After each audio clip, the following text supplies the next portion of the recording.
So you're coming out of lockdown, but the government are still restricting your business sector. Do you stand around and wait for things to get back to normal? Or do you bring about change so that you can continue to earn a living? Today, I'm going to go and meet an interesting young woman who's done precisely that. Come along with me and meet her. Hello, I'm Hax. I'm a filmmaker and a storyteller. I love to travel, meet fascinating people, go to interesting places and discover amazing things. Join me as we come out of lockdown as I search for the fascinating, the interesting and the amazing.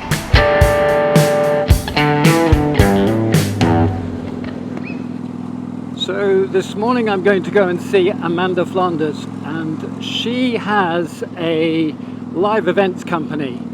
But of course, due to COVID and the lockdown and government guidelines, all live events have been suspended until further notice. But she's not pivoted. What she's done is she's opened a new business following one of her passions, and that's horses.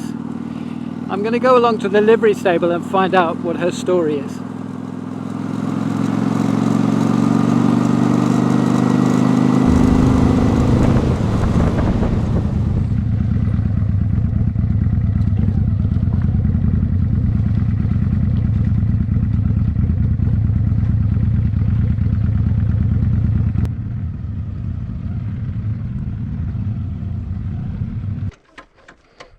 Hello. Hello. How are you? Got lost. No, it was pretty good, but it just took a bit of time. Quickly. How are you? Yeah, good actually. Good. Not bad at all. You? Good. I'm all right. I'm all right, thank you. This is the beast, is it? This is the beast. She can be a bit noisy, I have to say. Yeah, I didn't think about that until he was going to think. Oh, yeah, okay, horses on the yard. Maybe not. They look good. Right, come and meet my horse, Tara. Ah, the famous Tara. She's getting very impatient. She wants to go out in the field. She's beautiful, Amanda. Hello. How old is she? She's just turned 11. It was her birthday yesterday. How many hands? She is 15 too. How long have you had her? And I've had her 10 months now. I rehomed her. Her previous owner was looking for a home for her. She's been out of grass for 2 years, not had any work done with her for that time, and she just needed somebody. She couldn't afford to keep her anymore, so she's looking for somebody to rehome her. So I just took her on. Decided I liked the idea of a little bit of a project, and she turned out to be a lot more of a project than I expected. They always do, though, don't they? Yes. So anyway, I'm just going to chuck her fly rug on, and then we're going to put her in the field because she's getting impatient. Thank you very much for meeting with me. You're welcome. You and I have known each other for a little while. We have. You've had a live event company, of which I've been a speaker at. But what fascinates me is that due to the COVID and the lockdown and everything like that, obviously live events are closed. And now you're getting to a point where, and the future of it is probably uncertain, because even though you have an opening date for live events, it's really, nobody knows how it's going to actually roll out. No. Really. Sure. So you've kind of pivoted. I don't know if it's a pivot. I think it's a great big giant leap in a different direction. And so tell me a bit more about that. As soon as the pandemic lockdown hit, we realised that live events weren't going to be happening. I've been passionate about horses all of my life. I started riding when I was 8 years old and had my own horse at 11. Studied horses, did a lot with horses, trained with them for many years. I worked in Belgium for a year with a show jumper, which was great fun. And in Switzerland, I ran a riding school, teaching in Swiss, German, French and Italian. Wow. Can't remember anything that I said now, apart from spalli indietro and guardare avanti. Oh, okay. Which means, Italian. Yes, heels down and shoulders back. Ah. But then I had a bit of a break from horses. I moved and lived in Greece for 8 years, had a child, and life happened, all that type of thing. But there's always that draw back to the horses. And so then when my daughter was old enough, about 4, I was like, yeah, let's get you on a horse. And then for the last few years, I've been riding again and been sort of helping out at a yard and teaching and stuff like that. So I eventually decided it was time to get my own horse, which we met earlier, Tara, who ended up being a real project. But it reminded me, I learnt a lot when I was younger, obviously, in working with horses, and I've always been a very keen advocate for the natural horsemanship, doing things naturally. Monty Roberts is my mentor. He's, that man, what he knows about horses and working with horses is just amazing. A lot of people just expect them to come into the human environment and do what we want them to do. And obviously there's the old style way of breaking horses, which could be quite vicious in some circumstances, to now it's about working with the horses and bonding with the horses and not breaking them, bringing them on. But building a relationship. Building a relationship with them. And, horses are really loyal animals, and they are really willing to help. So at the time before COVID, I was, horses at weekends, sorting out events during the week. But COVID hit, so I had a lot of spare time on my hands. I just started thinking, being a business person, it's like, what can I do? One, I want to really help other horses. I want to work with owners and horses that are anxious, horses that are spooky, horses that have just been out for work for a while and you bring it back. Using my skill sets really, as working with horses, and what I've learned, even just since having Tara, patience is a big thing. But then just working with them really and understanding. So I decided to, as I had the time and needed to earn a bit of money in this break, that I'd start working with other horses and training them. So it's been fun. I said the main thing is really, it's not so much having the work and earning the money out of it. I love the idea of helping people understand horses better and working with them. And would you say that there's a demand for it? I.e., do a lot of horse owners, have trouble building a relationship or understanding the horse's communication? So people are more aware that there is an alternative way of working with horses and dealing with horses, but a lot of them don't necessarily know how to go about doing it. Or some people might see and learn different methods, but can't necessarily implement it themselves. It's quite surprising. There's a lot of women, what we'd like to say middle-aged women, that are coming back into horses that have actually, yes, they had horses when they were younger or as kids, and they decided they want to buy a horse. It's kind of like a motorcycle. It is. You have to stop because you've got kids, you've got career and whatever. And then as you get past that, there's a certain time where you think, do you know what? I think I'd love to go, have a horse back in my life, or a bike back in my life, or whatever, Yeah. It's a midlife crisis, maybe you can call it. Well, yes, people have referred that to me with on the bike, I have to say. I think it's important when you get to a certain stage in your life that you start doing the things that you really miss and you love doing. Yeah, and absolutely. That's the thing. If you've got passion driving something, you do it even better. Very often you put things off. I'll do that when I can afford it or when I've got the time. But if you keep doing that, you may actually never end up with the time. So, I make it happen, whatever it takes, and fit it into your life. And as it happens, it's reignited my passion for the horses. And a purpose, say wanting to help them. It's not just a case of, horse whispering or anything like that. It's reading the horse's reaction. You can tell when they're not happy. Their ears are pinned back. They've got, tight lips and they're all tense. You can teach them to be able to look after themselves and go, I don't need another horse to help me. I don't need another human to help me. I can calm myself down. So one of the new things that I've been learning is something called TRT method, which has been released by a guy called Tristan Tucker. He teaches you different ways, different groundwork and footwork and stuff you can do with the horses, which helps them realise they can release the pressure and the stress themselves. His whole theory is that horses can be taught to remain relaxed and calm in an environment. You just need to give them the tools to do that. All of a sudden, COVID brought around lockdown and almost overnight, with very little warning, bosh, all of us found ourselves restricted to home. I'm fascinated with your story in terms of how you got to the point where you suddenly thought, okay, I'm going to do something else. I'm actually going to pull forward something I love doing and make that work financially for me. Take me through that. Paul said, you're going to spend so much time with those horses, you better earn some money out of it. Sometimes doing what you love isn't the best way to start up a business. So I was very cautious of not putting that pressure on myself that I've got to earn money out of it. But I think for me, it was like, okay, well, I'm enjoying doing this.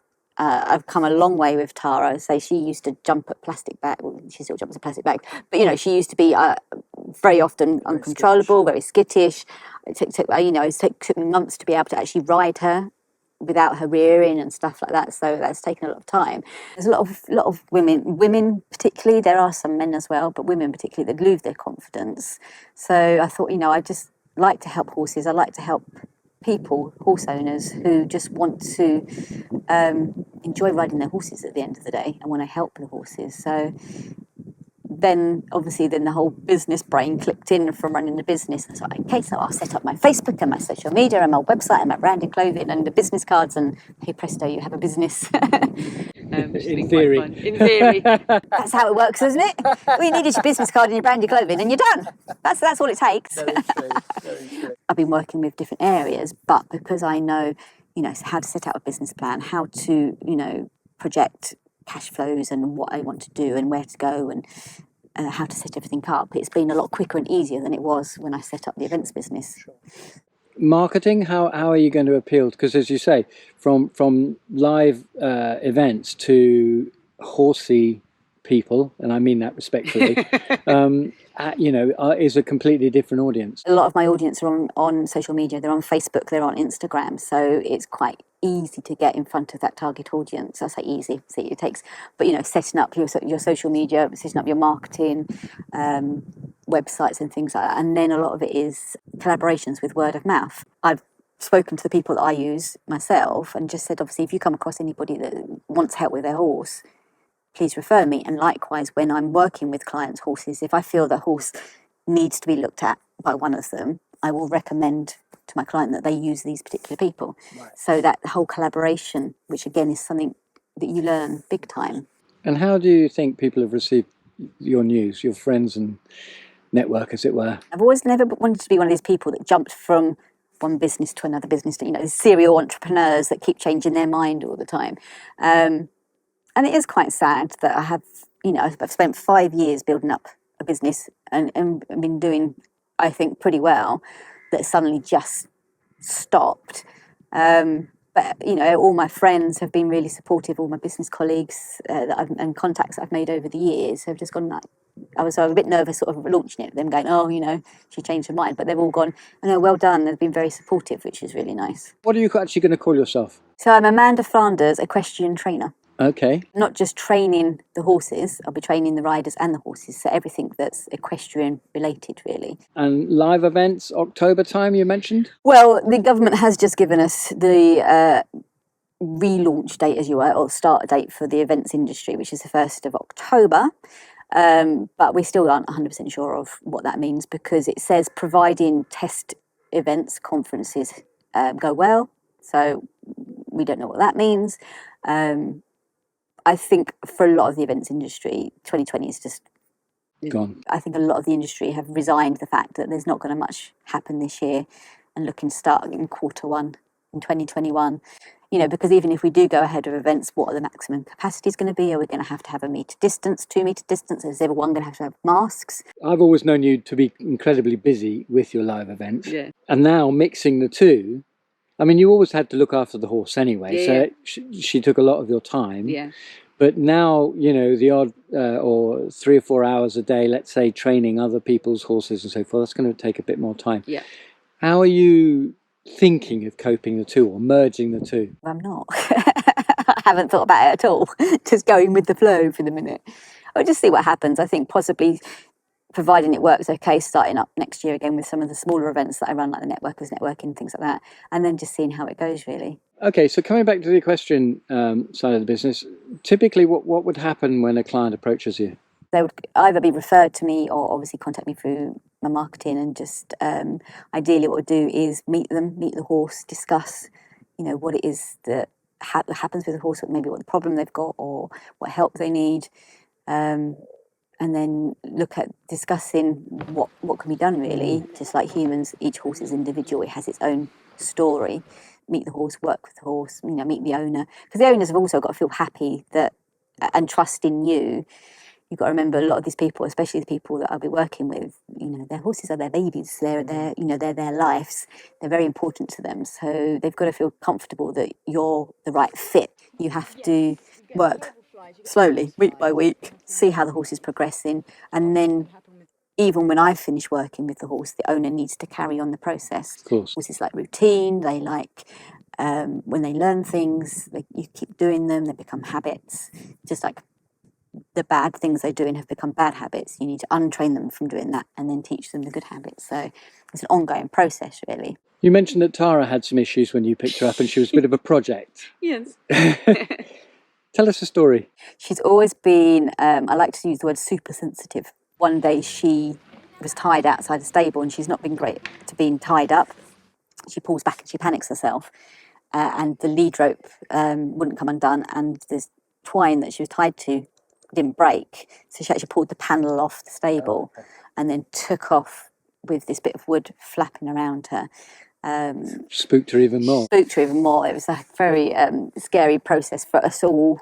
What were the methods that you employed to get her relaxed? Towards the end of last year, I hadn't learnt about the TRT method.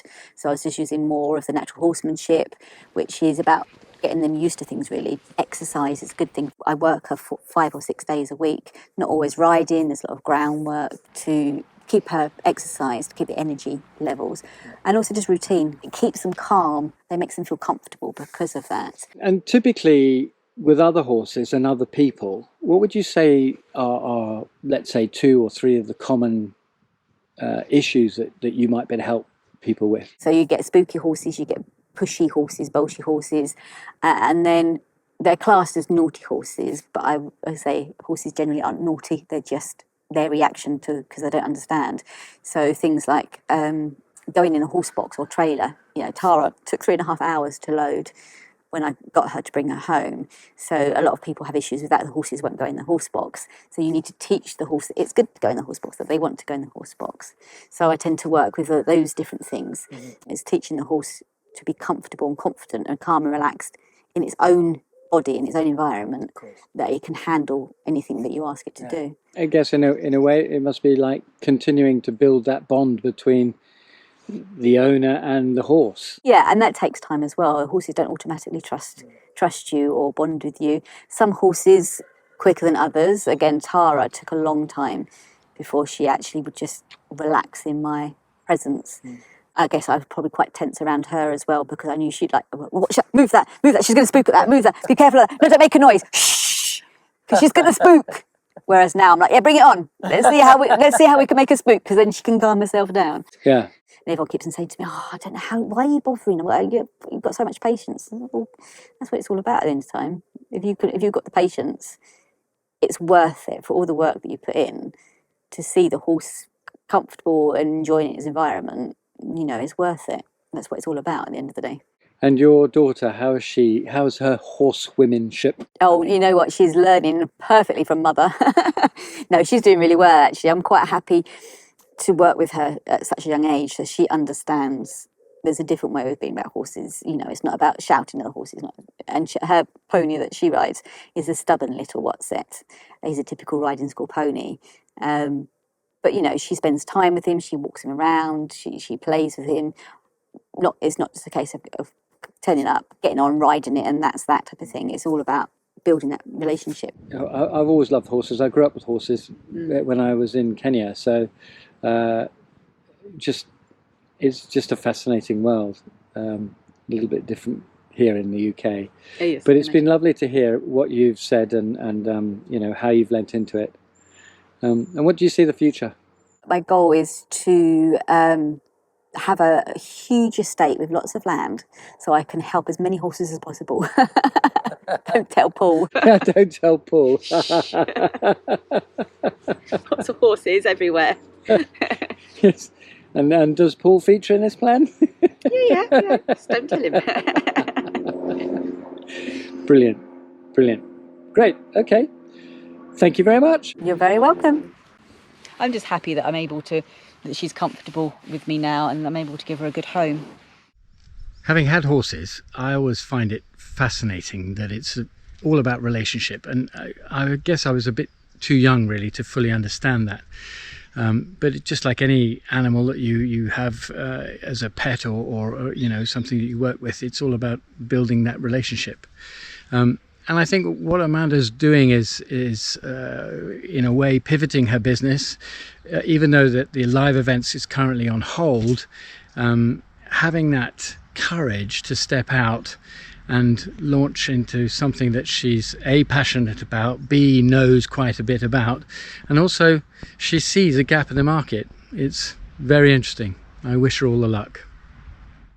Hey, this is a new vlog for me, so if you've enjoyed this episode, give it a like, comment, share it, and if you'd like to see more, give us a follow too. I'm Hax. Thanks for watching. Bye bye.